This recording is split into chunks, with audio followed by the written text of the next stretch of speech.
অনুভব করুন অন্তরের গভীর থেকে ধ্বনিত প্রতিধ্বনিত হচ্ছে, আমার ত্যাগ, আমার স্মরণ, আমার মেধা, আমার মনন, আমার কলম, আমার বচন, আমার শক্তি, আমার ধন, আমার জীবন, আমার মরণ, আমার সব কিছুই মহাবিশ্বের প্রতিপালক। হে আল্লাহ, তোমায় করছি সমর্পণ। অনন্ত অসীম দয়াময় প্রভু, তুমি নিরঞ্জন, তোমার রহমতের ছায়ায় আমায় রাখো প্রতিক্ষণ। তোমার রহমতের ছায়ায় আমায় রাখো প্রতিক্ষণ। তোমার রহমতের ছায়ায় আমায় রাখো প্রতিক্ষণ।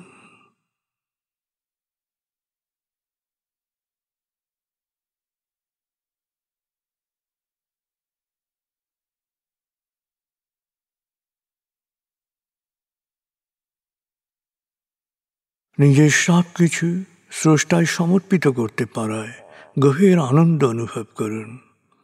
আর যুগে যুগে কালে কালে সকল জনপদে যারা সত্যের বাণী, সমর্পণের বাণী প্রচার করেছেন, সকল আসক্তি, অবিদ্যা, জাহেলিয়ত, শোষণ ও বঞ্চনা থেকে মানুষকে মুক্ত করার জন্যে অক্লান্ত পরিশ্রম করেছেন, আত্মত্যাগ করেছেন, তাদের প্রতি গভীর কৃতজ্ঞতা প্রকাশ করুন।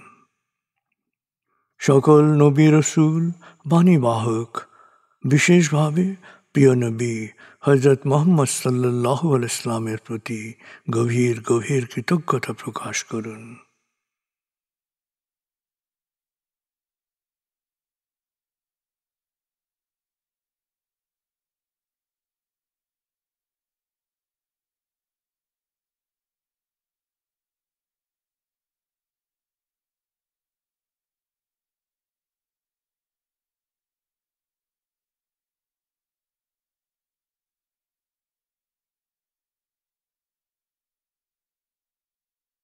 এবার নিজের জীবনের ধাপগুলোকে খেয়াল করুন।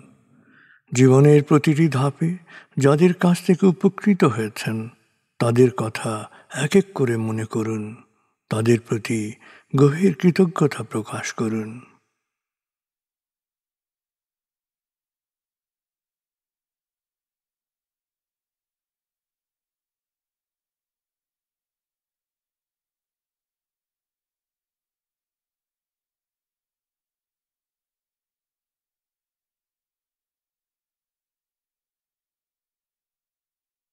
মা, বাবা, অভিভাবক যাদের কাছে আপনি লালিত হয়েছেন তাদের সাথে গভীর একাত্মতা, গভীর সমমর্মিত অনুভব করুন।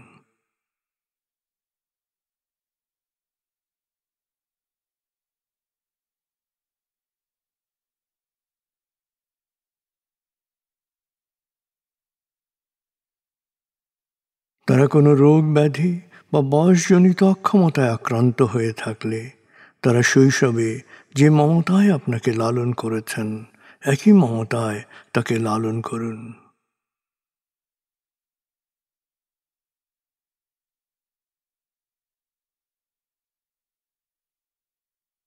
তাদেরকেও পৃথিবী ছেড়ে চলে গিয়ে থাকলে তাকে গভীরভাবে অনুভব করুন, তার মাগফিরাত বা অনন্ত প্রশান্তির জন্য দোয়া করুন।